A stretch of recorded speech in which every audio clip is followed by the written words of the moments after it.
Good evening. Tonight's Gertrude Lippincott talking dance with Kristin Van Loon and Arwen Wilder is part of the Walker's Hijack at 20 celebration and is preparing us for the premiere of the Walker commissioned performance, Redundant, Ready, Reading, Radish, Red Eye. My name is Michelle Steinwald, Performing Arts Curator for Hijack at 20.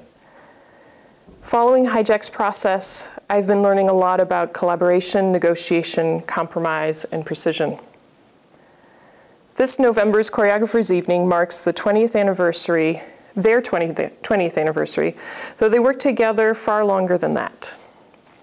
Both from Chicago originally, they first met at Colorado College as students. Upon graduation, they moved to Minneapolis together and eventually named themselves Hijack. This presentation is a generous and insightful look into their practice, reasoning, strategies, choreographic development, technical rigor, and sense of humor. And may I add, sense of style. Before we start, I'd like to thank Judith Bryn-Ingber for her ongoing support of the Talking Dance Lecture Series, the Producers Council, generous individuals who support the Walker's performing arts programming, the Commissioning Circle, a new group of donors who support the Walker's ability to commission works like Hijack's Redundant, Ready, Reading, Radish, Red Eye. And the Pine River Capital Management, who are the Walker's dance season sponsor this year. Please help me welcome Kristin and Arwen.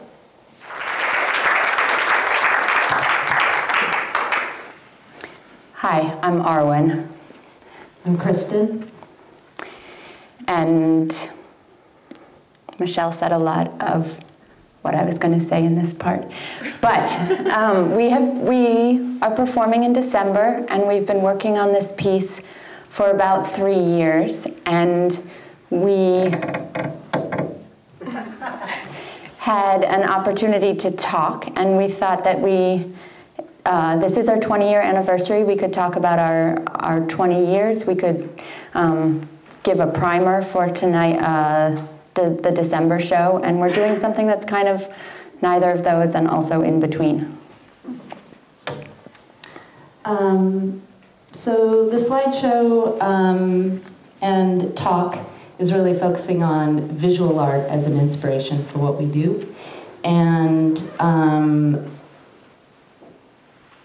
visual art and anything is what we call a third source, anything but ourselves. It's a way that we can sometimes step outside of our egos or having to take care of each other's and look together at something outside of ourselves. And visual arts are just one of the many third sources we use. We've done a lot of thinking about current events and specifically newspapers. But tonight, here at the Walker, we want to talk about visual art. And there are way too many slides, way too many artists. We're really into abundance right now. Mixed in with the slides of other artists' work will be little bits of our own video, so there's a little bit of us up there in addition to our talking. And we're going to move pretty fast. So at first it might seem a little too fast, but we believe it's cumulative and a lot of things keep circling around over and over again. We like to have systems. We like to figure out how we're going to decide things. Sometimes decisions are really hard, and that's when we look to third sources or fight things out for a long time or make up a system. And sometimes we like to have really simple systems. Sometimes the decision isn't that important, and so we flip a coin or we come up with some other chance device. And we looked at this list of artists, and it seemed like we could try to work chronologically or figure out some kind of importance or group it by kinds of art, and we really decided that alphabetical was best. And so we're going to, that's how it's organized. And we are not art scholars. We're not experts. This talk follows art as it has been useful to us. So it's both looking at the image, but also the research we've done into other artists' processes. But sometimes we maybe remembered it wrong, and we remembered it in the way that it serves us. So you might hear some lies. Kind of along that line too, when we're working with third sources, it's with any of this art, it's not to somehow reflect that art back or represent or hope that you knew that we were working with that artist. It's to make good dance, and so that's our approach. Yes, and there will be some time at the end for asking questions, but if you must know something before we go on, just shout it out and we're happy to answer in the middle. All right. So, for us, the beginning of the alphabet is John Baldessari. We cheated a little bit to make sure that we didn't start with Carl Andre. So John Baldessari was an artist that I would actively walk past in museums up until pretty recently. And I just remember like a little switch and all of a sudden feeling ready to look at his work, a little curious finally. Got a big fat book, looked at a lot of it on my own, and now I really love any opportunity to see his work in person. This piece is throwing 3 balls in the air to get an equilateral triangle, best of 36 tries. So the title, as a reflection for the score for creating this piece, really is comfy with our sensibilities. We love the sweet spot and the kind of task-oriented definition and how it combines just the right amount of improvisation and preparation and striving for perfection.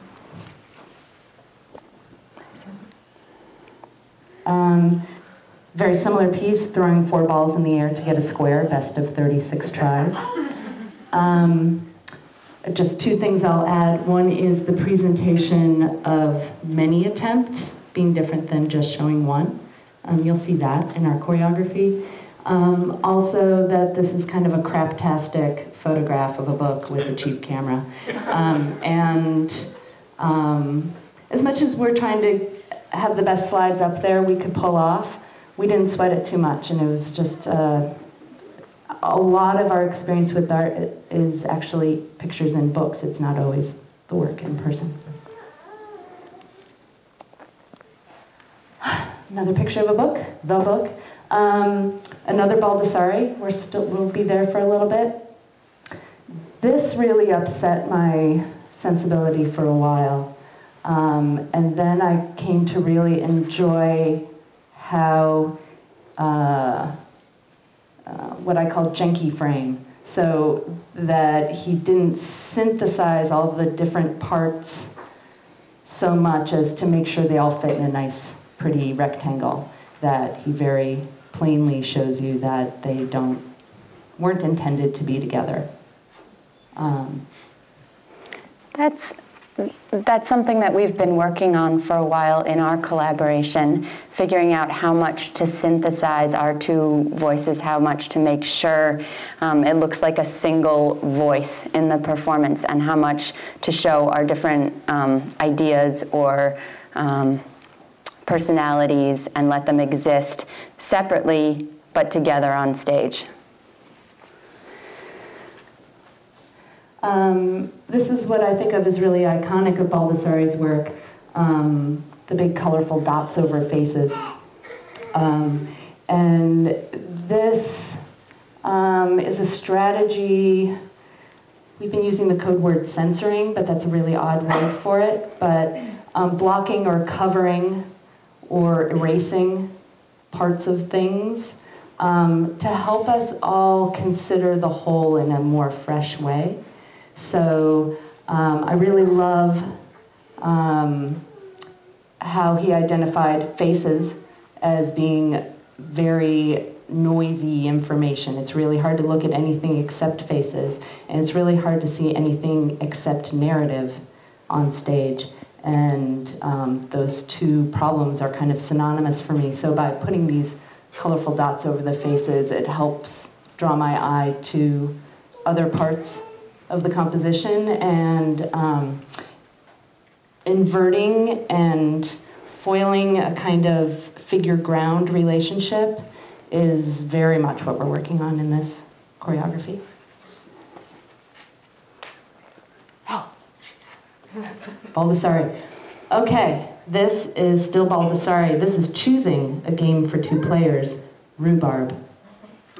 So what he did is he laid 3 stalks of rhubarb down and asked someone to pick which was their favorite stalk of rhubarb and point at it. And then he kept that piece of rhubarb there and took the 2 out of the frame and placed 2 new pieces of rhubarb out there. And again, asked the player to point to their favorite piece of rhubarb, and so on. And we play that out, that score out without rhubarb pretty directly in our choreography. I'd say often, I mean, I mentioned chance devices, and we do work a lot with chance devices, and this piece reminds us that sometimes you should also choose things because you like them, because it's your favorite of the options. And you'll see really directly the 3 of us, Morgan and Jennifer and I, show a move, and then Kristin chooses her favorite. And the final favorite gets to do a solo strut.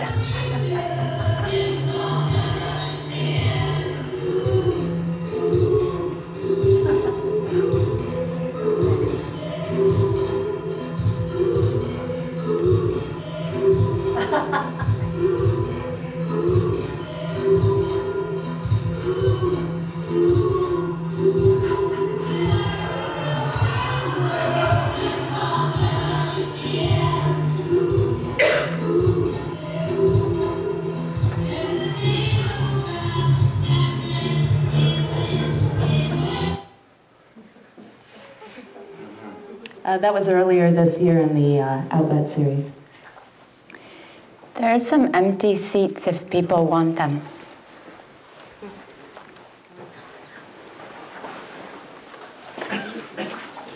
Yeah. So these photographs are by a collaborative team. Bernd and Hila Becher, I think is how you say their name.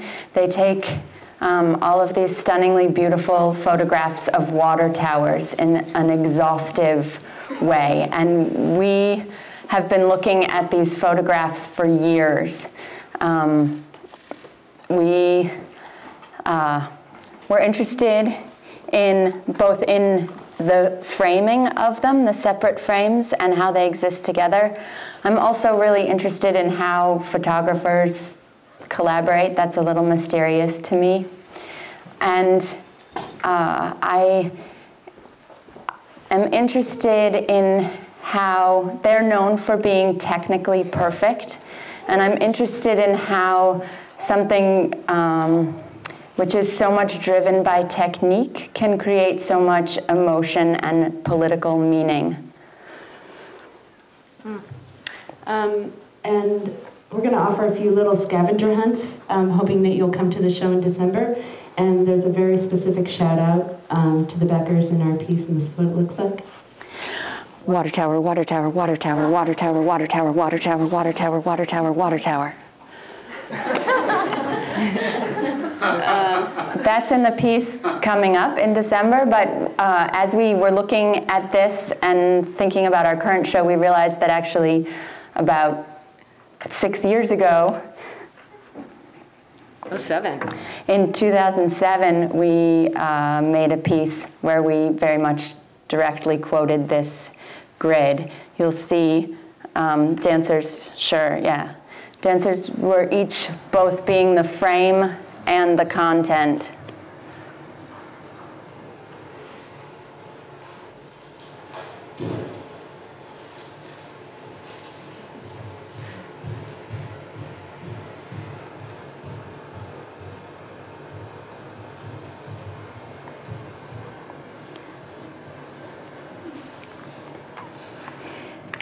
This video just shows 5 of the 9 frames, but as is typically Hijack in our choreography, we were exhaustive.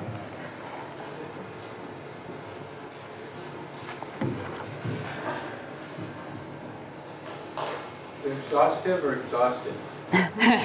Exhaustive.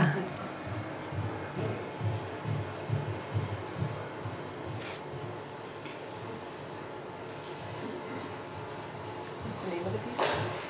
The name of this piece is Colin Rush and Angelina Jolie. It's at DTW.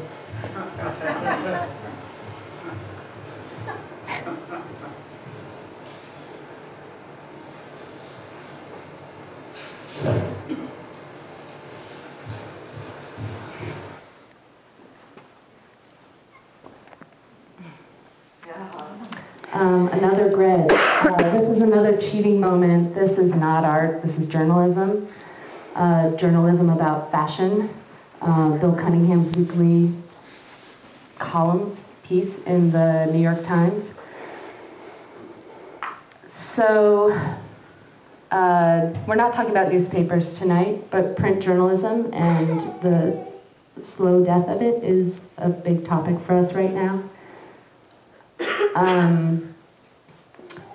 So,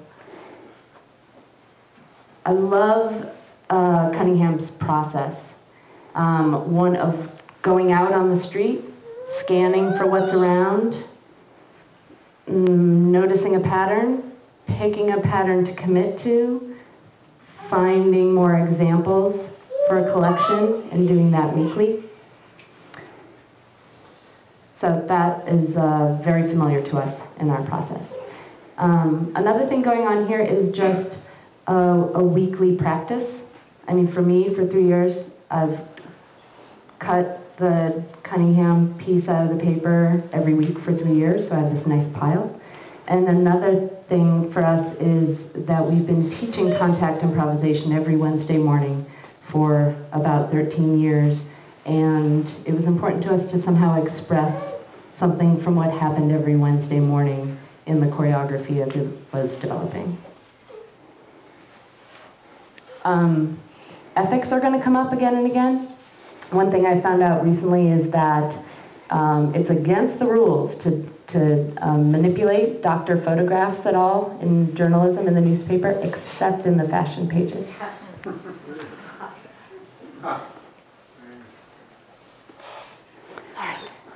Duchamp. I saw a show at the Walker Arts Center in the early 90s called Duchamp's Leg, and it changed my life.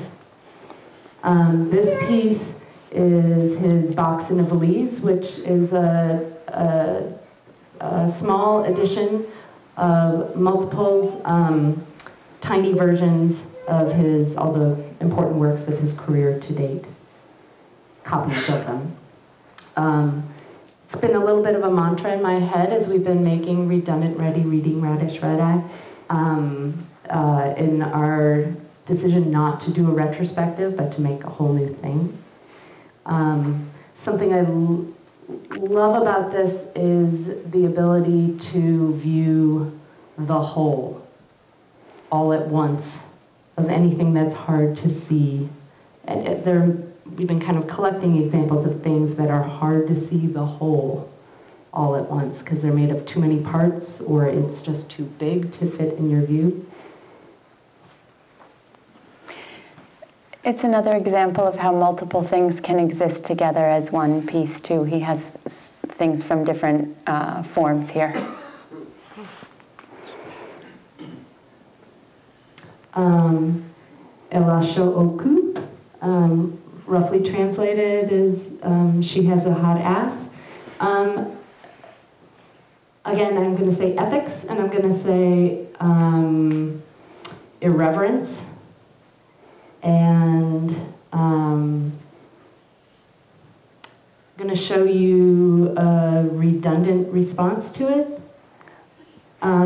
Redundant in that we just copy his gesture and place it on top of his gesture. So this is a mock-up for a flyer for Oh My God, Bad King Thomas is a Pretty Young Thing, a piece we made in '09. Something about that, when we find something that we like a lot and we carry it around and we're looking at it, or we talk about it a lot, and we try to figure out in what way is it useful to us. Maybe we want to use the grid of it, or maybe we want to know something about how the artist made it and use that way of making to make something else. And sometimes we just want to use it as our flyer. We approach it from a lot of directions. Okay, Duchamp's Ball of Twine with Hidden Noise.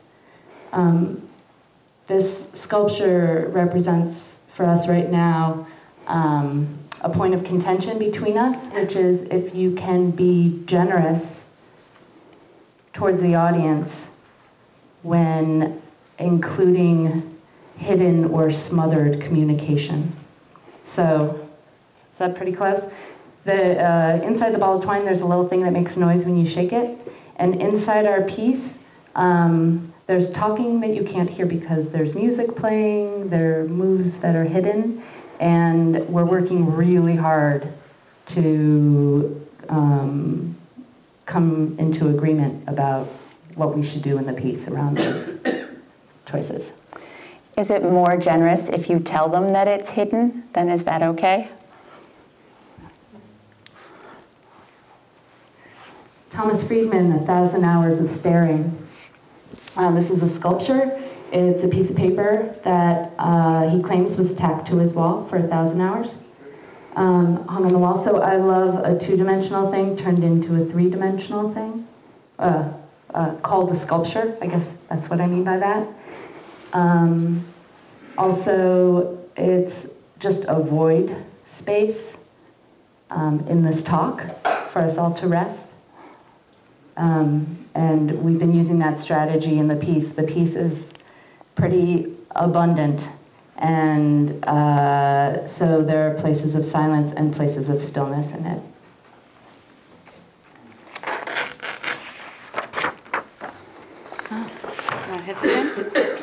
Yeah, this is Rachel Harrison, and this reminds me of the Baldessari piece with the dots and that word that we were using, censor, and that also reminds me of newspapers. And as we've been thinking about what is interesting in newspapers, we're drawn to the corrections. And something that happens in a newspaper where you get the error and then the correction, and they both exist. One doesn't erase the other. And here, she didn't cross it out so that you couldn't see what it was. You get what it was and her editing of it simultaneously. And then our question in how to make that into choreography is, do you do that spatially? Do you do it through time? How do you show both? Again, Rachel Harrison. I believe this is in the Walker's collection. This is probably the first piece I ever saw of hers. It's called Huffy Howler. And the problem of including photography in sculpture is super stimulating to me.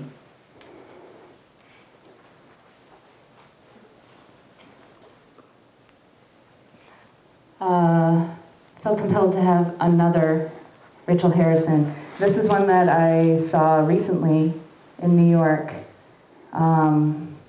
It just drives me mad. I love it. So I guess I just felt love, and I couldn't put my finger on what I loved about it for a long time.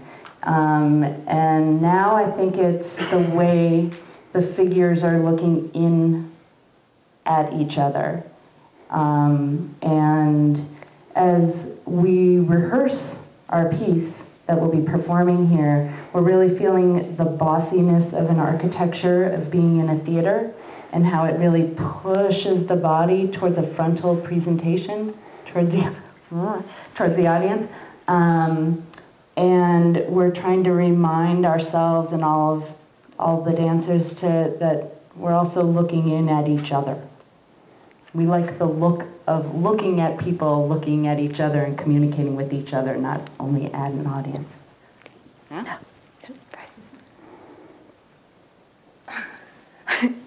Thomas Hirschhorn. This is Caveman Man, which I got to see at the Walker also. Thank you, Walker. I think part of what I love about Hirschhorn as an artist in this piece in particular, it's a lot like Rachel Harrison. It's just, a big problem. This is so awkward and clunky, and how he insists on, he loves ideas, and he loves primary source, and he loves language so much that he insists on just packing tape bad Xeroxes of philosophical texts onto this cardboard wall, and just not finding a more graceful way to include it than that. We gain courage from that to be equally clunky with text in our current piece.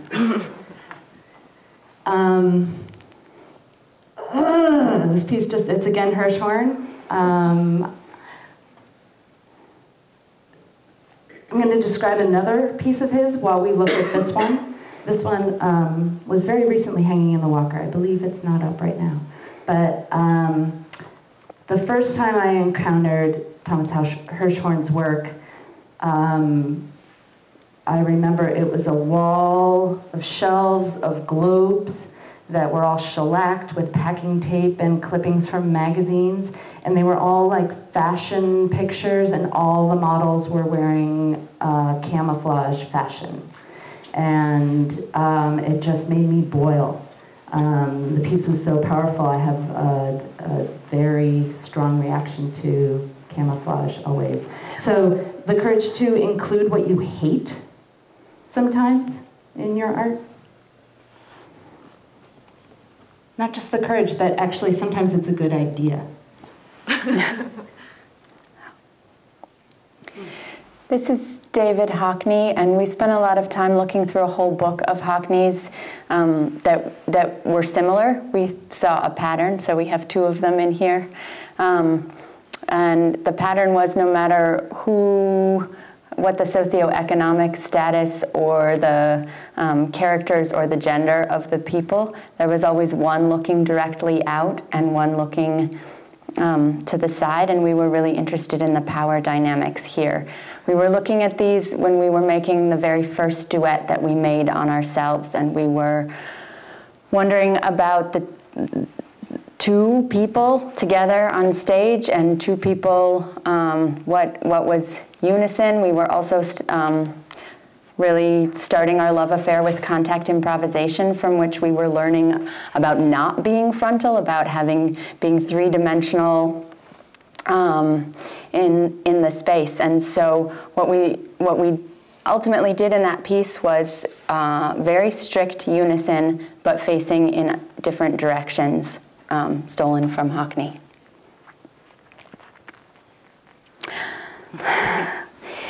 This is Candida Hofer, a photographer who we're working with currently. She was a student of the Bechers, but very different. She has all this really extreme saturated color. They always work in black and white. Also, I think that her work is the way I understand that it's made. It's doctored and multiple photographs put together to make it. When we look at her work and the Bechers, it represents for us a duality between the color and black and white, which is something we're thinking a lot about: newspapers versus internet, and news versus advertising. For me also, I think a lot about how do I find the artists that I'm interested in, and I know that walking around at the Walker or looking through books and happening upon things is fantastic, and I put a lot of stock in that. But also I know, for instance, if I want to see more women artists, I have to go actively looking for them. So she's one who I found by looking for women photographers, looked at a lot of bad ones, and then found her, and then it turned out that she was a student of the Bechers, who I love so much, which was so exciting, and stolen from her aesthetic in our piece is a lushness and this steep foreshortening and the symmetry.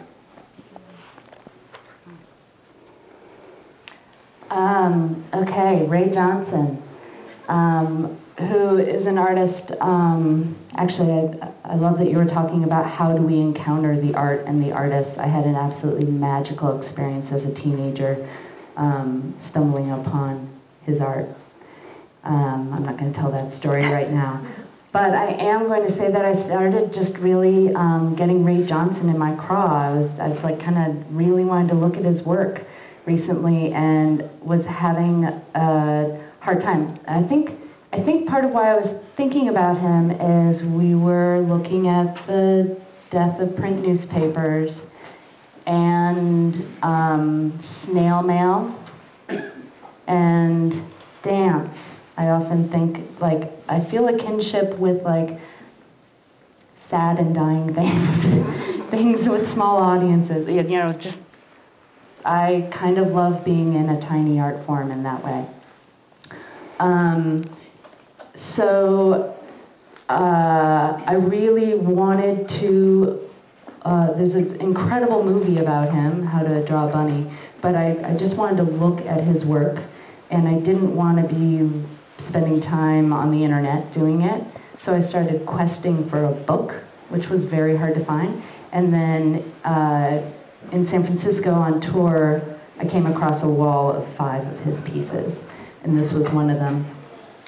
And this piece specifically is something that I didn't recognize till I saw them in person, which is that sometimes one continuous picture is cut kind of into a grid. You see some of that up there, and then pasted onto cardboard to give it some relief, and then the edges between the pieces are sanded, like with sandpaper. It looks just like that. That way of chopping up something that had been continuous, or also here this kind of stitching between pieces to seam together and smooth together things that weren't originally together. So the seams between parts, both in what you hear and the movement phrases, is manipulated in very similar ways in our piece. Carl Andre is going to haunt this whole talk. Here is Ray Johnson defacing a page from a book of a picture of a Carl Andre sculpture. I love the just very simple gesture of pointing at each square and counting to 144. And so redundantly, I pointed at all of his numbers and labeled them with one of the verbs from Richard Serra's verb list to advertise a piece we made this year at the university called Norovirus Robitussin. Don't do it, don't do it. All right, so before I advance the frame, the next artist is us cheating a little bit and showing video. It's Corinne Keithley, an artist that I was exposed to by Taryn Griggs.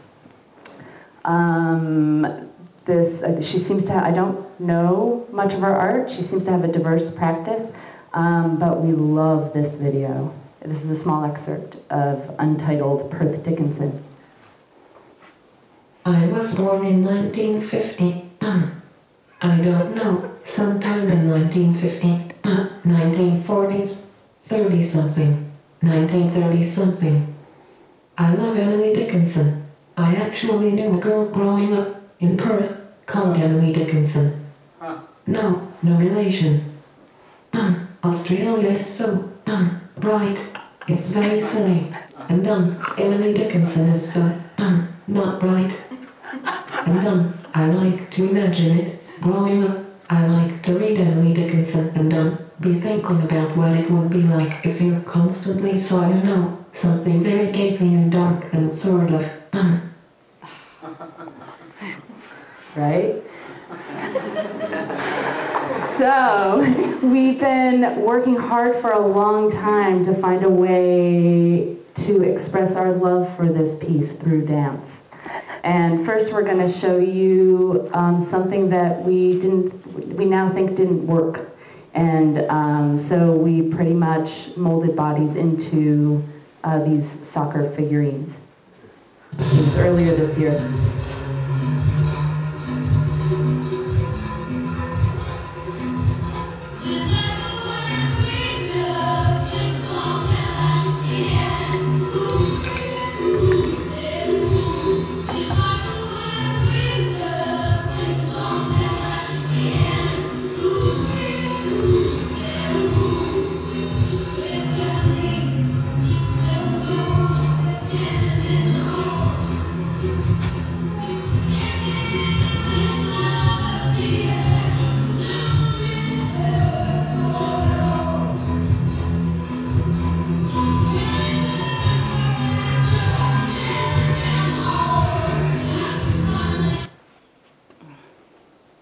And here's the newest solution. And after we practiced that quite a bit, thinking again, I felt it was how the stop action animation was made that was the thing I wanted to emulate. And I was really fascinated with the time of that, how tedious, how many steps it takes, that imagining a small area that's being photographed and, you know, a teeny adjustment being made, get all the superfluous parts out of the frame, take a picture, come in, change it a little, you know, how that stuff is made. So what you'll see is Arwen and I animating these platforms, chairs in 180-degree rotations and trying to be invisible while doing pretty fancy movement phrases is our kind of non-movement. It's just a big problem.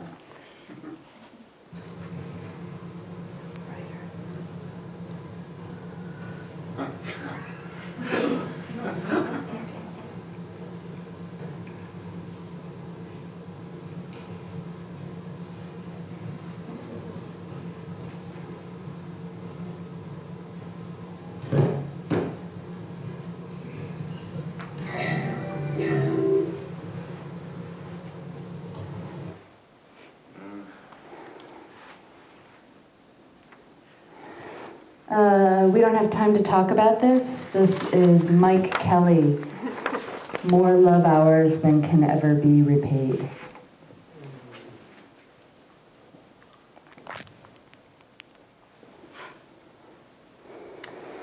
Silhouette. It was while looking at a silhouette drawing that I had a light bulb on how to stage Jennifer's movement phrase. And Jennifer's phrase is very rich and textured, and she's cultivating a memory of an ad for a sofa in her imagination and dancing that out. And her consistency and I think it was just the line of it. She draws really beautiful diagonals through the space.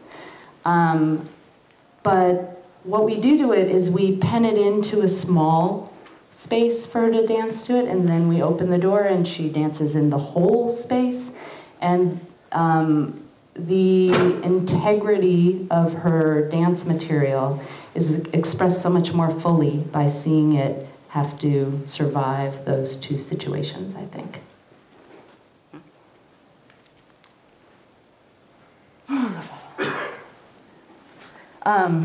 So many good ones. This is Goshka Macuga from an installation she made for the Walker about a year or two ago. This is another Carl Andre haunting. This cracked me up. This, so for her installation, a lot of it was a curation from I think mostly the Walker's collection. And this was the wall label. It's Carl Andre's Aisle, displayed as stored in the basement of the Walker Art Center. So that problem of when is it art and when is it not art, I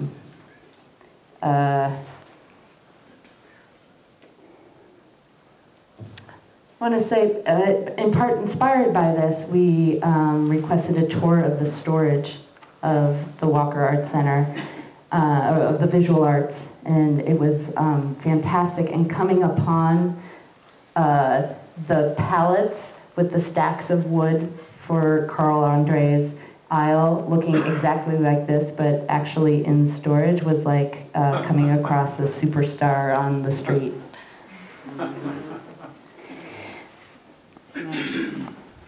Cool. Just that tour, as long as we're setting up scavenger hunts, that tour is pretty directly alluded to in the piece. The tour itself, and also the value, the confusion of not knowing what was art and what wasn't as we walked around through the storage, and that value system.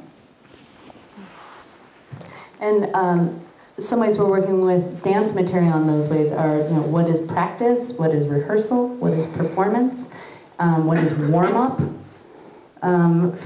for a move. Layla gets to do this where she doesn't just do her moves, her phrase, but she has to do the warm-up for every move before she does every move, and that she has a new phrase that's built by improvising set work, toggling back and forth.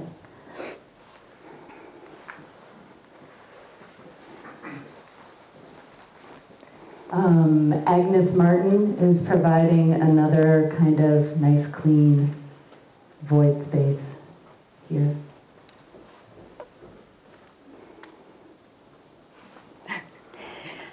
Anna Mendieta, we did a piece in Choreographers Evening a year and a half ago where we pretty much tried to be this piece. I took her shape and Kristin was the waves washing away the form, hitting my body.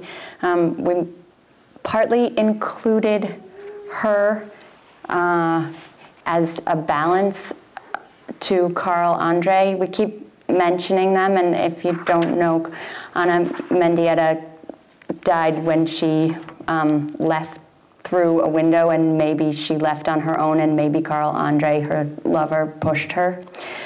So there is a lot of narrative there. Anytime you reference either of them, all of that narrative jumps forward.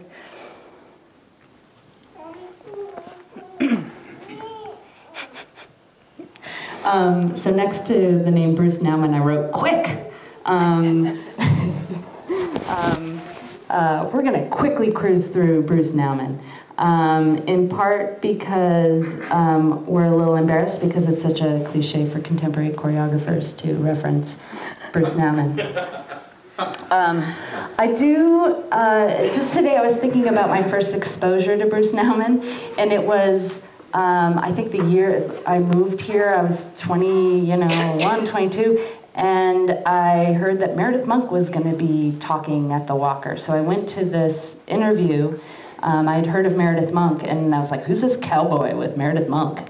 And there was Bruce Nauman. I had no idea who he was or what his art looked like. And I watched them show a video they had made together, wall bouncing in a corner. You'll see it later. So there's that. You want to say what? Yeah, this piece is called Failure to Levitate in the Studio. And here's us doing the same shape in 2001 in a piece called Failing to Levitate in the Studio. Let me get a better angle. It's not. There we go.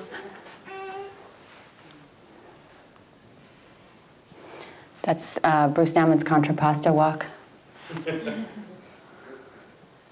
This is Nauman's Elke allowing the floor to rise up over her face up.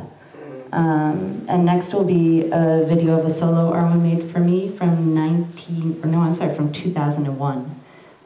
You'll see the stroke quoted very directly, but then you'll see something that is going to happen again and again in our choreography, which is just shifting planes, totally altering the gravity of the movement.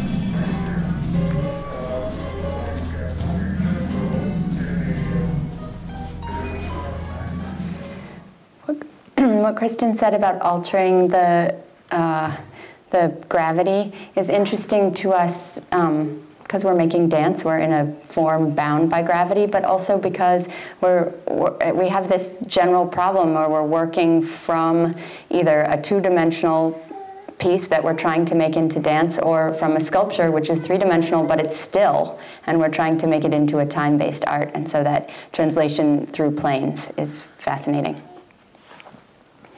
Nauman's wall floor positions, and next will be Arwen in 2001, dancing a solo I made for her.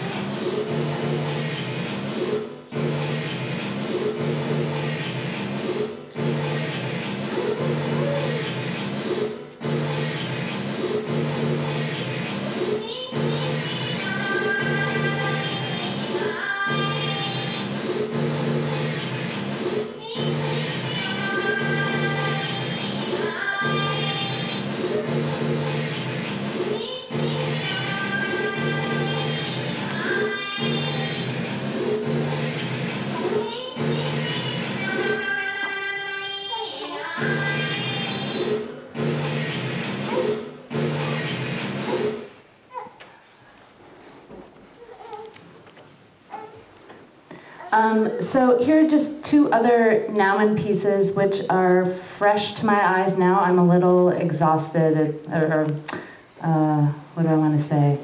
I looked at that other stuff so much, and this I haven't looked at that much yet.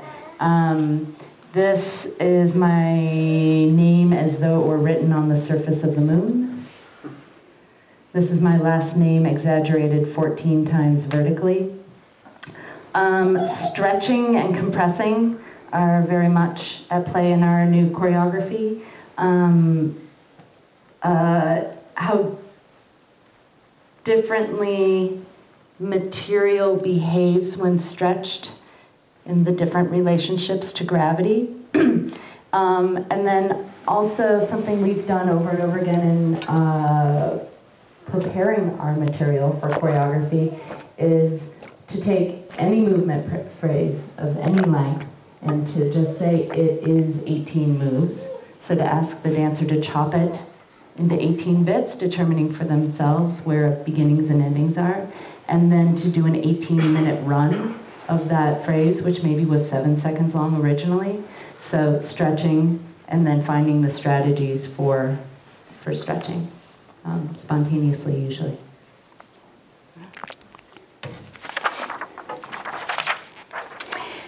This is Alice Neel. This is another example of me going off and trying to find a woman artist. I was making a duet for Kristin and Scotty, and I was trying to figure out what two people were, what was a duet, and I came across these Alice Neel portraits, one, and there were quite a few of them in a book together. I wasn't particularly intellectually stimulated by these portraits, but this is an example of how you can use something that maybe you don't like very much and still use it to make something that you do like. The piece that I was making is called Speculum, and I was making it in 2006, and it was very much about being a voyeur and trying to know something about someone who you were watching. So the simple act of them trying to be, so I showed them the pictures and I had them be those people, and the act, they could have gotten really good at just being this one and then being that one, because they're so good, but I told them not to, that the act of trying to find their way into those people was an important part of it. So here's some rehearsal video of them doing those two portraits.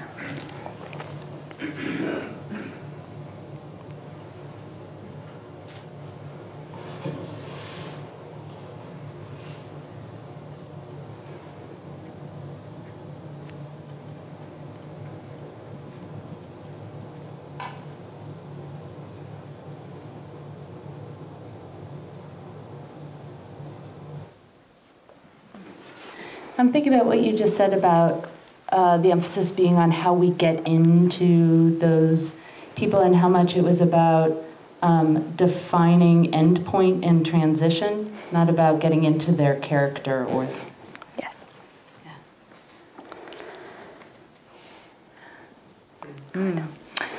Oldenburg, a wonderful exhibition going on right now at the Walker, which really opened my eyes to the work that looks very different than the Spoon and Cherry, which obviously I've looked at for a very long time. I really love how crappy this is, and I like how commercial and kind of pop it is. Pop. But I would have prevented that if I could have. What I learned is that he was working in this plaster, and a lot of the work looked a lot like this, and then he wanted to go a little bigger, and so he used canvas and stuffed it, and that stuff looks kind of puffy and saggy at the same time, and then he wanted to go even bigger, and he made a lot of work that looks like very sharp and clean and sleek, like the Spoon and Cherry. So just how different scales demand different materials and different aesthetics. It's not quite the right word, but... Yeah. You want to hit it? Yeah, correct me, help me. This is Hijack's Yoko show, which we made in 2003, and a couple things. Here, it's an example of if we think that it's important that you know the artist, what we're working with, we'll just tell you. Like, we'll call the piece Hijack's Yoko show, and duh, it's about Yoko. And also, sometimes we weren't working, in this piece, we weren't working directly with any of her art, we were working with the image of her. Emily Johnson and Morgan Thorson as Yoko Ono. And Robert Harmon somewhere in the back. This was the first we made for that show. And I was just delighted to see how old the habit of showing that the picture was coming from a book was for me. I thought maybe it was kind of a new habit, but there you go. Just one other thing about Hijack's Yoko show, that piece that we were showing had 12 dancers, and the sound score was long. I can't remember how long, but it was an experimental tape loop piece that John Lennon and Yoko Ono made together, and it was completely chaotic and blink, blink, bloop, bloop, electronic sounds and tea kettles. Surely improvised. Yeah, very improvised. Lots of layered and backwards tapes and just trying out all this experimental stuff. And we painstakingly through composed by identifying 6 sound parts and absolutely memorizing the timing and the sounds and learning how to anticipate every sound that would happen and having the dancers move right before that happened.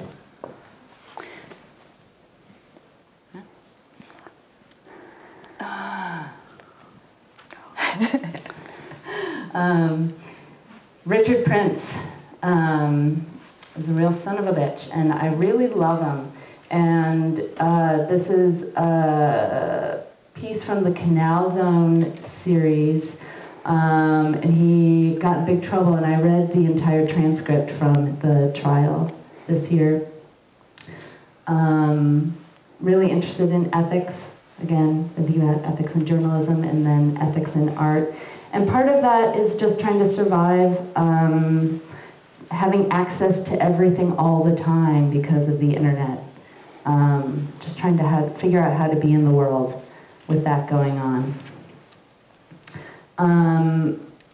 There was, in the trial, he was asked again and again, couldn't you have just used similar images? So what Richard Prince did is he, I think in this case, had a commercial copy shop blow up and print photographs that he had taken a photograph from a book of someone else's photographs, put them up on canvas, and then did a little collage over it. And he was asked again and again if he could have used some stock photography instead, and he just kept saying no. And I've been thinking about that a lot as we make this piece. And another scavenger hunt, you'll hear the word stock photography many times in our show.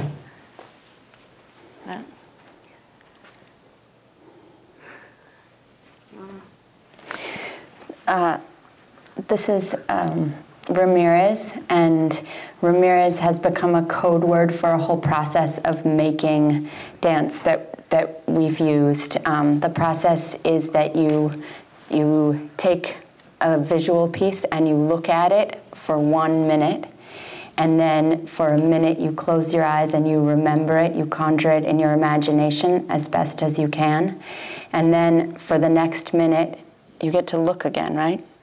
Maybe not. You get up and you dance it. You have 1 minute to dance the whole. And that's the looking part, the real time of looking is interesting to me. And the minute to do the whole is really interesting to me.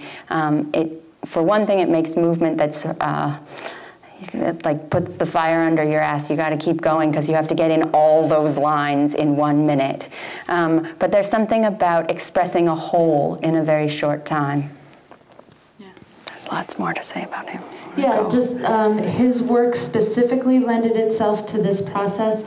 I love how there's almost always a figurative element that's just been repeated or kind of smudges or blends into this just crazy abstraction and repetition.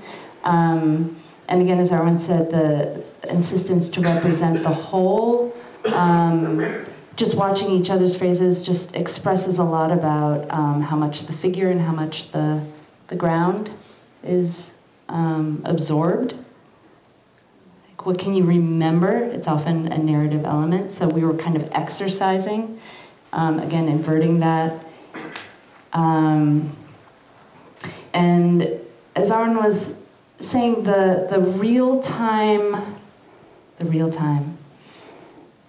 to express a value of the act of looking as an activity in itself was very important. And I think working with Lisa Nelson very much inspired that in me. And it was a little bit of a reaction to all these years of being like, Bruce Nauman spits water, let's spit water. So just how we were quoting images and just wanting to give a little bit of weight to all the steps of the activity of transference from the other artist to ourselves. We've done some real extremes in creation time. We've done processes that take, for instance, one where you improvise and then write, and then you take a word from that, and then you give that and you improvise again, and then someone, like back and forth and back and forth. And then at the end of all those series of dancing and writing, you have one move. And then you go and you do the next move like that, this long process to make a short phrase. And this is kind of the opposite, where you have a minute to make, and you make it right then. And then you can practice it and get better at it, but it's made, it's choreographed in that 1 minute. Which is a great segue to Charles Ray, this unpainted sculpture in the Walker collection. We absolutely adore this piece. It's like the poster child for our show. So there was a car and it crashed. So there was a spontaneous form that was created in an instant. And then the artist took all the pieces of that car and cast them separately and then put it all back together. So extremes in times of creation, the amount of time to create the form of the car crash and the amount of time to make the mold of this sculpture. You might notice an interest in obsessive detail. Yeah, and also the time of creation and like what should be dissected. Like we kind of like aiming for the thing that seems like the worst thing in the world to dissect instead of the obvious thing to dissect. So the tape loop, Yoko Ono and John Lennon's tape loop is a good example of that, I think.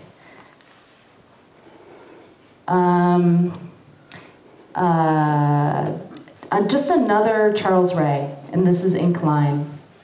I love how simple and elegant it is. It looks like a black cord from ceiling to floor, and it's actually a continuous drip of oil through a hole.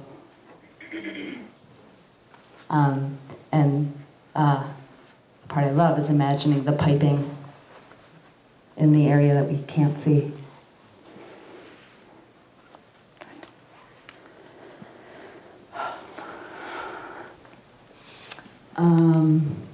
Rauschenberg. I love Rauschenberg. I just get kind of giddy. Such an optimistic person. I think I sought him out because I was really steeping in John Cage for so many years, and so I just kind of wanted to branch out, and certainly Cunningham, and then Johns, and all the artists in this, and Steve Paxton also. We were hanging out, studying contact improvisation. So fantasy buddies all hanging out together. Let's hang out with Rauschenberg. This is Monogram, and it's a great example of a combine. Just really frustrating any ability to define it as painting or sculpture, and working really beautifully in different directions in relationship to gravity.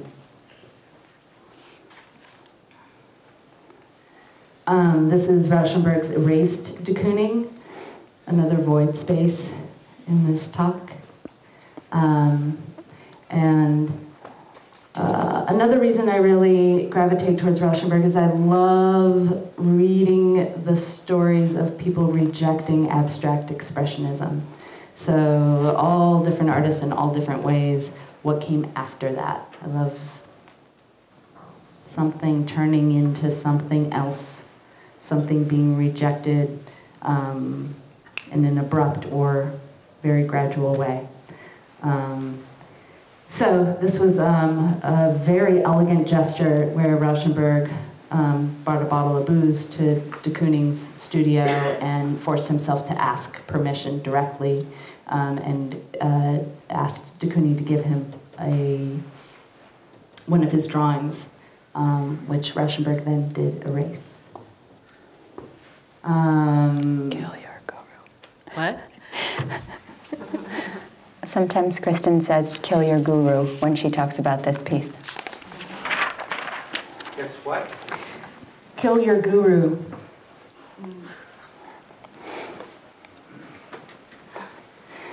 Okay, Gerhard Richter. So this piece in particular is a great example of what I think of as the tag-along, and this works in all ways in making dances for us. Very much in creating a sound score and very much in making movement phrases. So there's the intended material that you're trying to make and the extra content that tags along. And I cut pictures and I cut text, articles out of newspapers and magazines all the time. And because of Gerhard Richter, I have a habit of, if I'm cutting out a picture, I always trim a little wide to have a little bit of the words around it.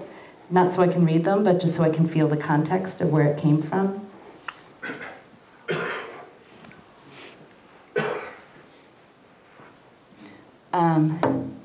Dieter Roth, I saw this at the Walker, and this has been swimming in our imaginations as, again, an example of, ooh, exquisite composition and courage. So the sculpture painting is a bunch of crap from his studio, all kind of glued to a surface, and it includes several tape recorders, which was just recordings of ambient sound in his studio, and the sculpture, it has all the tape recorders playing at the same time, and the artist's instruction was that when any of the tape recorders died, that you're to write kaput on it, and it's just died.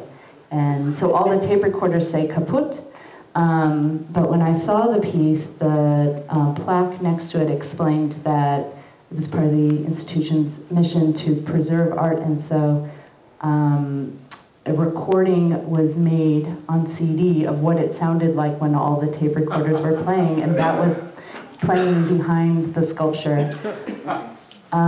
So I've been thinking a lot about how to end beautifully and how beautiful it is when things end. Specifically watching how the Merce Cunningham Dance Company ended recently. I think it's also an example of how sometimes a large institution in trying to do something right can kind of ruin it, and we've been wondering how our choreography was going to work at the Walker, and how if we could be at the Walker.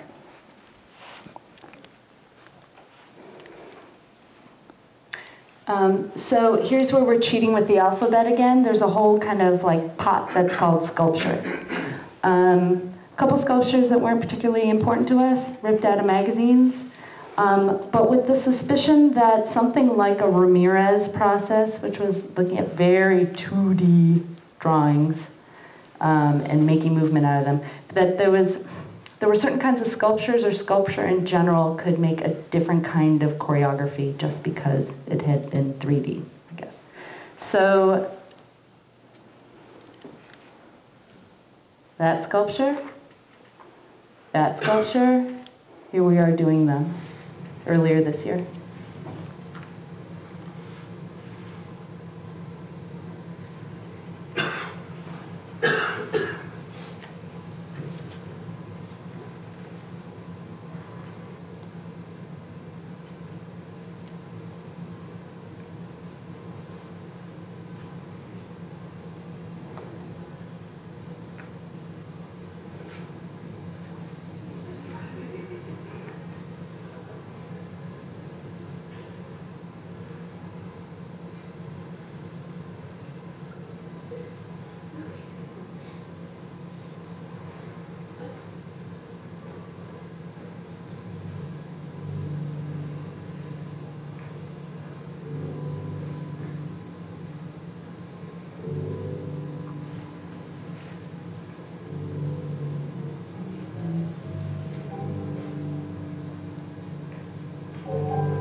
This is Carl Andre's Isle as he intended.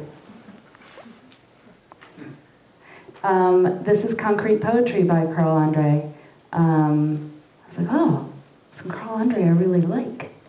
So we've been talking a lot about slippage between different forms, which is really important for us. Like a lot of movement ideas started with research in sound ideas.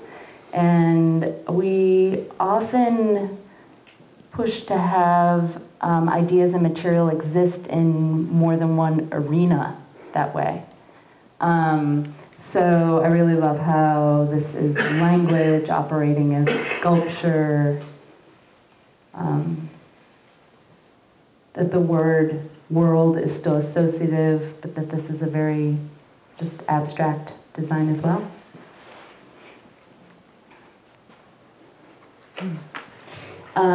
This is a picture of Walker Storage. Abby taking care of the costumes from the Merce Cunningham Dance Company. You know, when is art not art? Storage in general. Storage also in terms of how do the dancers in our dance recall and store their movement. I'm looking at Layla because at the U we're like, let's be like school-like, and we all had note cards, and we had a note card file box. And we had a little time for note-taking and storage, like there was just a sculpture that was the storage of the material. And we deliberately made it too fast to remember without taking notes. That was our goal.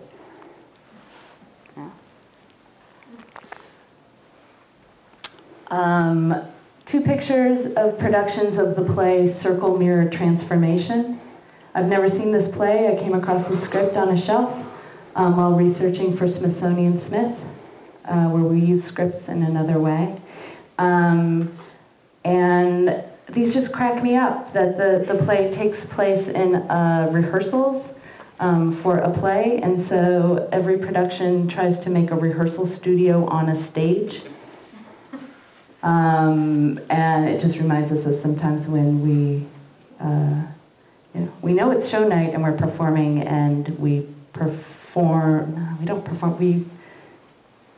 warm up on stage. Also just actors and contemporary choreographers often rehearse in spaces that have ballet bars and pianos that they're not going to use, and that's been true for us, and our show has ballet bars and pianos on stage. And hula hoops? No, although I hadn't noticed that there are hula hoops in more than one image in this show, this slideshow. Richard Serra is another crabby guy that is super inspiring. I mean, certainly the big steel arcs and how they carve space, but specifically, especially as I've been wrestling with creating sound scores for being seamless, the purity of how he treats seams. I guess that's reminding me of Ray Johnson also. So my understanding is that Richard Serra had high ambitions and high confidence that he was going to just totally change the game for sculpture. And, but he had to figure out how to do it. He did a certain amount of noodling around trying to figure out what his approach was going to be. And part of him figuring out how to take sculpture off the pedestal was, or one of the brilliant things I love that happened for him was he was like, I need material. And his friend found a whole pile of scrap rubber by a dumpster, and they all helped him carry it into his studio, and then he just committed to this rubber till he figured out how to change sculpture forever.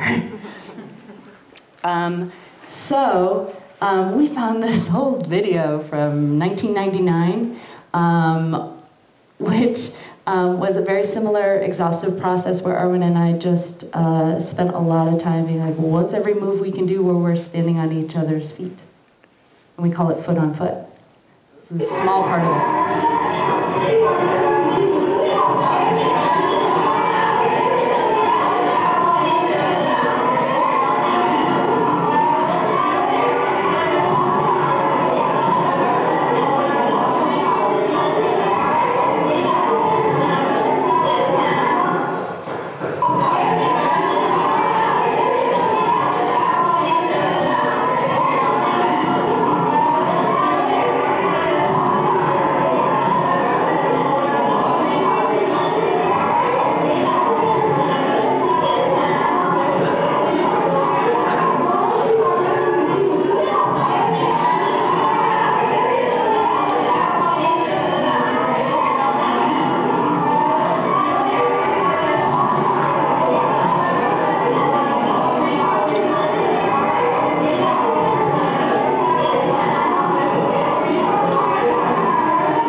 So you can see we love to make up a really strict rule and then cheat a little bit.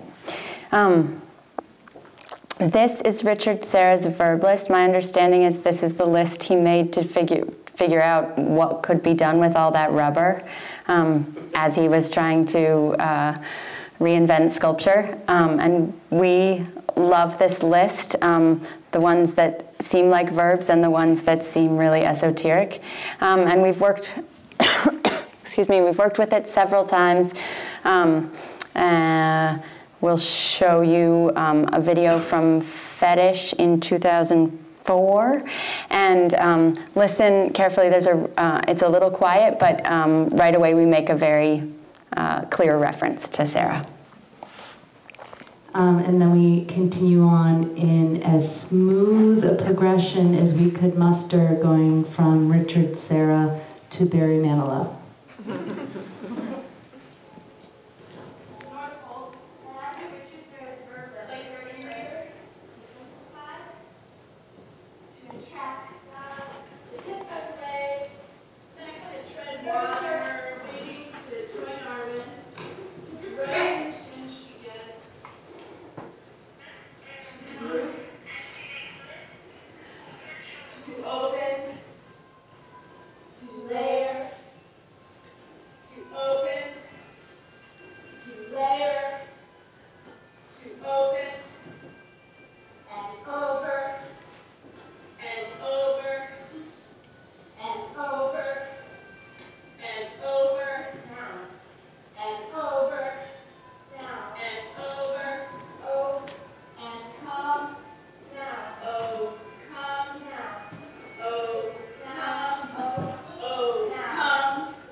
Speaking of dirty. Santiago, Serra, I'm not going to linger on this, but another example of an exhaustive expression of all permutations. And I included him because sometimes it's just as satisfying to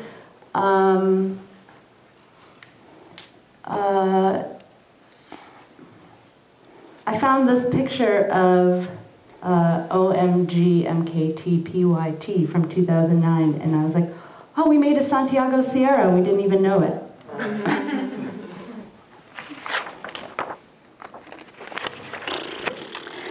This is Mark Tansey, who was hugely influential on us for a long time.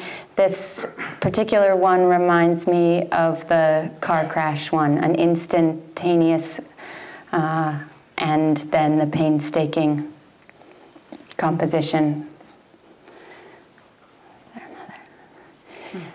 This is another Mark Tansey. He works a lot in monochrome, which for us is an interesting kind of in-between the black and white and color duality that we've been thinking a lot about. This one is called Robbe-Gris, Cleansing Every Object in Sight. It's another example of an artist just sticking another artist in their work. Also, the obsessive exhaustive is well represented here.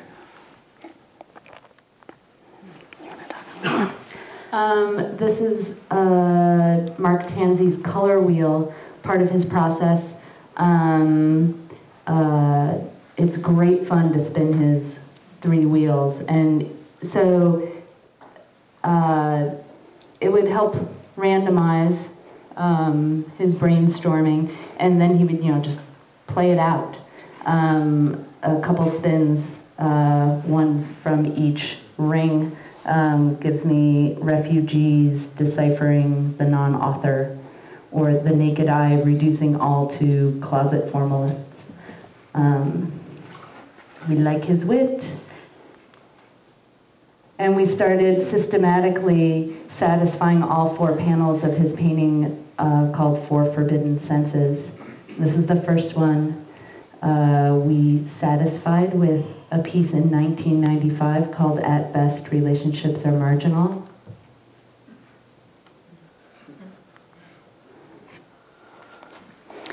This is the second frame, which we satisfied in a piece called The Common Enemy of Carrots and Women. We don't have any good photos or video in digital of that piece, but what we did, this was basically the set, and the whole dance happened in front of someone eating and spraying water onto the stage. We'll show you a little bit of playing this out in a piece from 1998 called What Thou Lovest Well Remains American. That's space.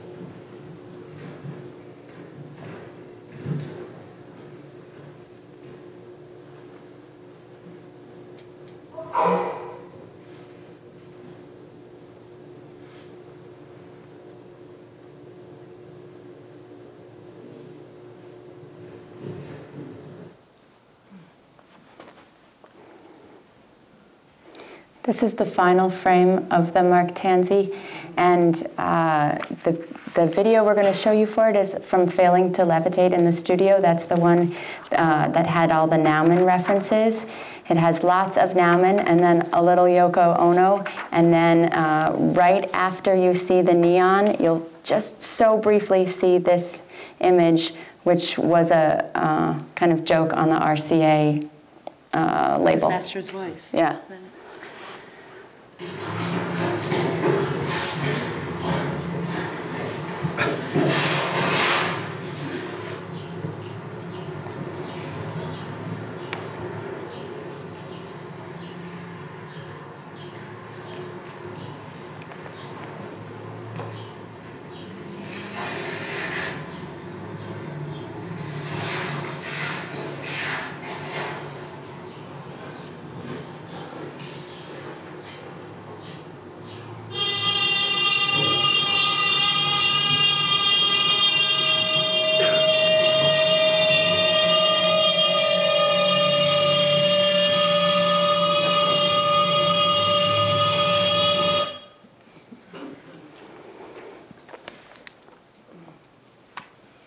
So our alphabet ends with Warhol.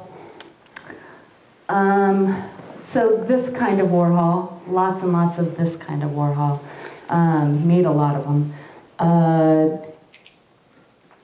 So we talked about this dichotomy binary of black and white and color is going on for us a lot of the time. And we just love that it's one on top of the other. And that the way silkscreen represents this repeatable, mass-produced process. But before that was laid down, the artist's hand painted.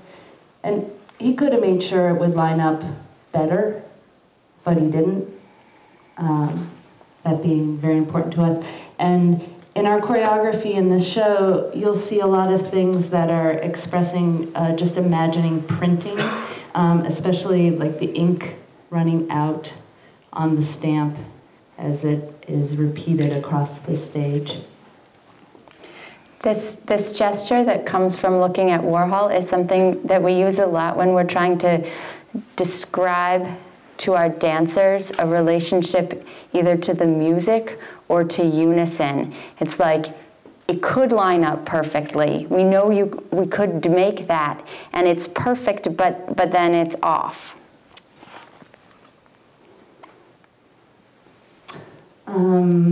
So Triple Elvis, another Warhol that has to do with,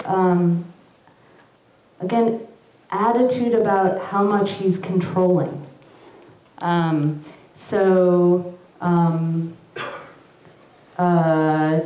Story goes that he printed a whole bunch of these Elvises on canvas and rolled it all up and sent it to the gallery in California and told the curator, just trim them and stretch them on whatever size stretchers you want. And that, so the figure is often awkwardly cut off, or sometimes it's perfectly in the center, but there's a whole variety of relationship to the seam or the edge, the beginning and the end of things. And finally, some stills from his movie Blowjob. And I talked about the tag-alongs that come along when you get some text with an image or some more image with a text. And I also like when you get some empty, content-less material that comes along. So specifically, this film was made with 3 reels of film, and instead of trimming out the leader and the overexposed parts, those are in the film. So there's one narrative arc that's pretty much described in the title, and yet there are these interludes where you just really think about the material of the celluloid and what it's made out of, and the gap where you don't get to see. There's also the gap where this is the framing of the whole thing, so there's this imagined activity below the frame. It also reminds you that there was someone making, in case you were to get too interested in just this person, you realize there was someone there with a camera. The maker then is very present in the arc. And almost half of our years as a collaboration, not quite half, but many of them, we made our sound scores on cassette tape. So the reality of the leader, where you can't record on that beginning, is very important to us, and I recognize that in this. And I can't help but think about growing up as a figure skater, and the everyone sees you skate out to your opening position, but we're all pretending that's not part of what happened, and then you wait for the music. So that. The end. Any questions?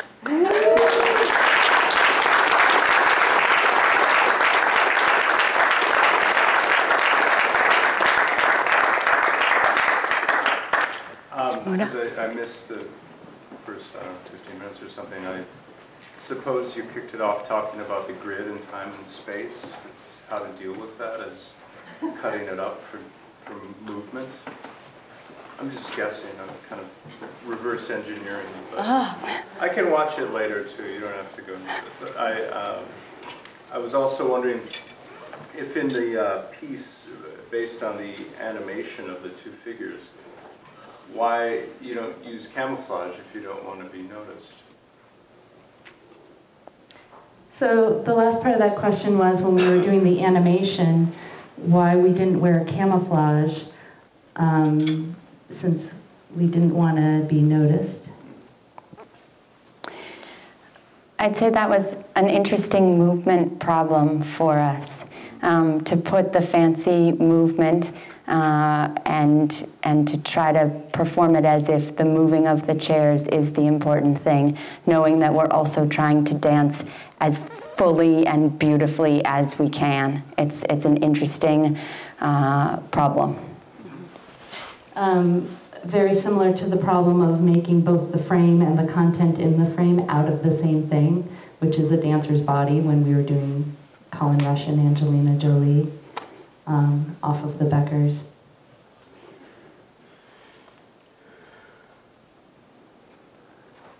I wanted to say, are you familiar with this artist who's taken all of the Bechers and made them into one piece?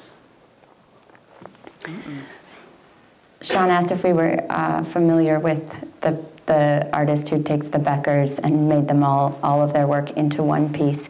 And no, I know there are some spin-offs on the Bechers. There's someone who takes pictures of yogurt containers, and there's some pun in German with yogurt and water tower. But lots of Becher, lots of people being inspired by Bechers. Right, but these are literally the Bechers that are on the screen. It's worth checking.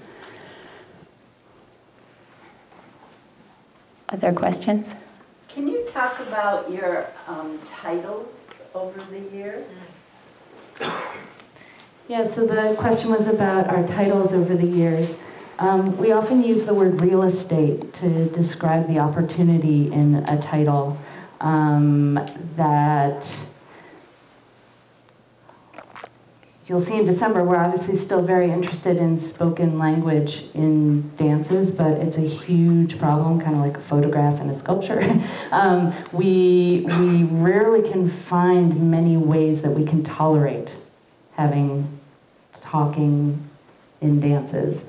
So the title is a favorite place. And some of our favorite techniques have been homage and naming names. Also, in collaboration, there's a necessary translation between the two of us, and then if we're working with dancers, there's more translation, and in working with third sources, there's all this other translation, and we love that work, that translation work, and we encourage our audiences to be working that hard. The titles often give one more piece that fits and doesn't fit, that you have to work a little bit to find the translation and connection. Also, we've been working pretty continuously for these 3 years on titling this show. And one thing we got very excited about, we talked over and over again about having the wrong thing and the right thing coexisting, the mistake and the correction, sometimes on top of each other or erased and next to, printed in next week's paper in the case of newspapers. So we had a series of titles that had topics in post-colonial collaboration, Visa, MasterCard, ... correction, topics in post-colonial collaboration, sculptor drama. That was one of our titles.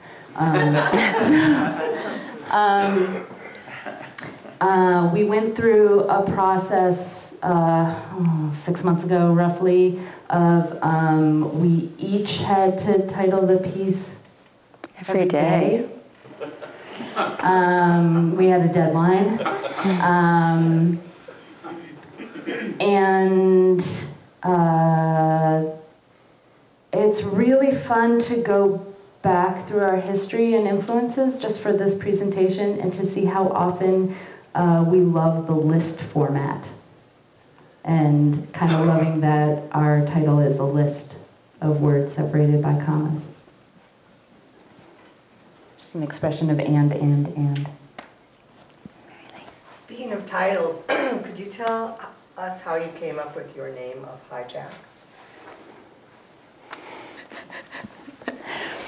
The question was how we came up with the name Hijack, and I think this is a story we've told a lot of times, but recently we've been, I've noticed that we don't agree anymore on the story.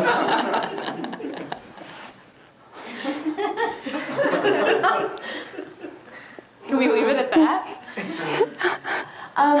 We graduated from college and wanted to make sure we didn't lose courage to be choreographers and instead of only dancing in other people's work. And it occurred to us for the first time, even though we had danced together for years in college, to actually make work together. And we wanted to have a name that wasn't our names and company. And we wanted one single word that felt kind of like a rock band. I actually agree with that version, but I have an addition that it's a little more mean-spirited, which is that when we moved here, I remember seeing some shows that we didn't care for and wondering why they had stages and we didn't yet have a stage to perform on, and wondering if we could run up during intermission and take over their show and hijack their lights and their stage and their audience. Kristin, do you agree with that version? Yes, I do. Ben? In terms of your decision of how to organize this, you really went on the visual thing, but you didn't go on the sound thing. I'm wondering if you decided not to, or if that's really, you agree that the visual is your primary organizational, or that the sound, where's the sound fit in? Sound is huge. Visual is not the primary. We just picked a narrow project, and obviously not quite narrow enough. This took a long time. So it could have been sound. You could have done sound. Yeah, sound and we is certainly. Primary. It seems yeah. It is, and you do. And it might have. Hormones, or you do things on the band. Yeah, a lot of what's here, the strategies and concepts play out in both what you hear and what you see in our work right now, though. Very much so. The other way we could have organized tonight that might have felt more true to what we often applaud is things outside of art altogether. But we like to work site-specifically, doing both what's right and what's wrong in a space, and here we are in a contemporary art center, so we thought we'd do a talk about contemporary art. Yeah, as a follow-up, I was wondering if there's any pre-20th century visual culture and art that you also source or find inspiration. The question was whether there's any pre-20th century art that we reference. It's so funny, I can't think of any right off the bat, but I'm laughing because one of the biggest influences on me was my degree in geology and loving extreme timescales of billions of years or catastrophic events that are really fast. So it's just funny that we barely get back 20 or 100 years here.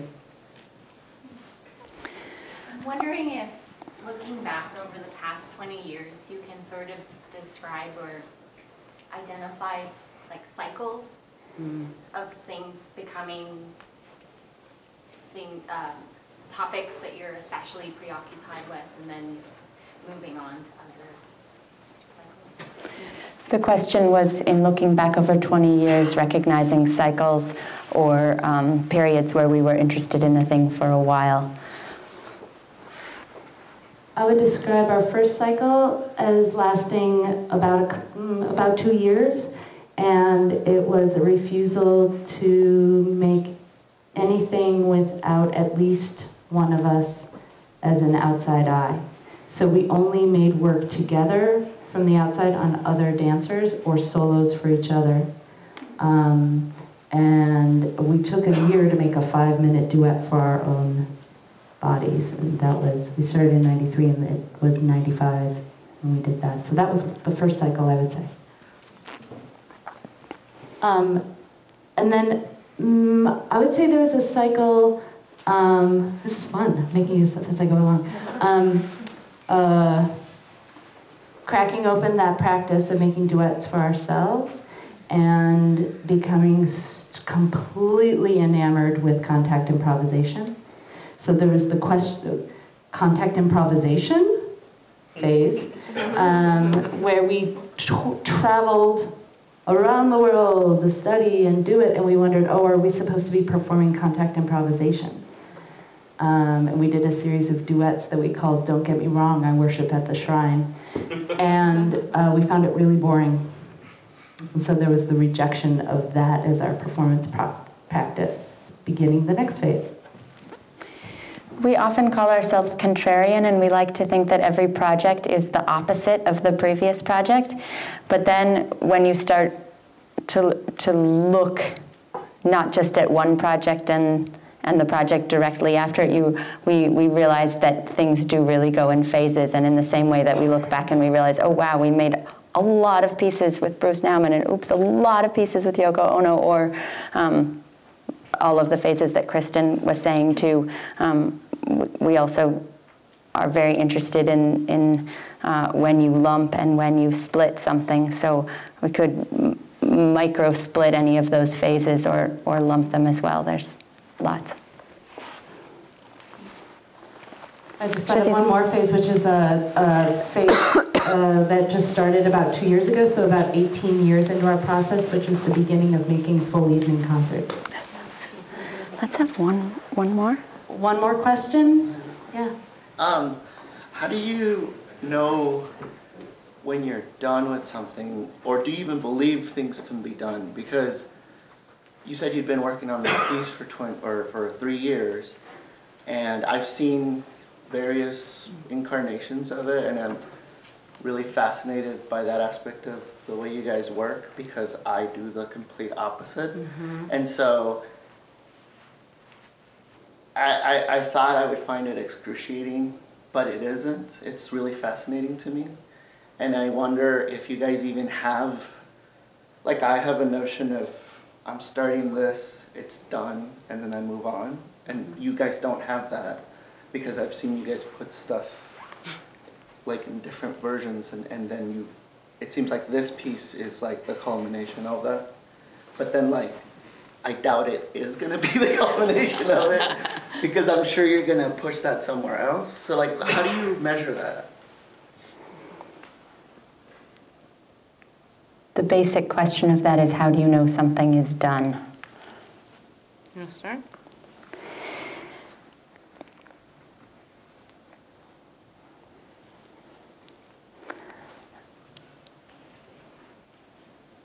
This relates to me to the question of how long a piece should be. We rarely set out and say, oh, we're going to make a 10-minute piece, or we're going to make a full evening, every now and then, but mostly we start out with an idea of how to work, or an idea of something we're working on, and we let it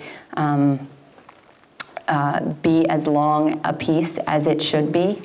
And we have sometimes experimented with very short creation periods, and sometimes with very long creation periods.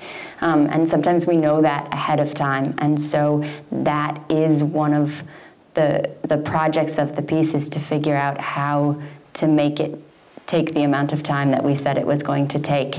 It's a little bit, I think of it sometimes like being an Olympic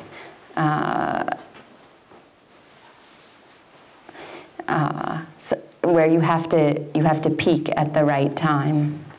And let's see, you say something else, and maybe I'll say something else. It's such a good question. I mean, the Roth sculpture with the kaput tape recorders was about how do you know when something is over, and having that be sabotaged for me. I can't think of another concise way to describe examples of what we do. It's so varied, but that was the first thing that flashed into my mind with your question. Such a non-answer. That? Yeah, that's our... Oh, courage to end. Yeah. Thank you.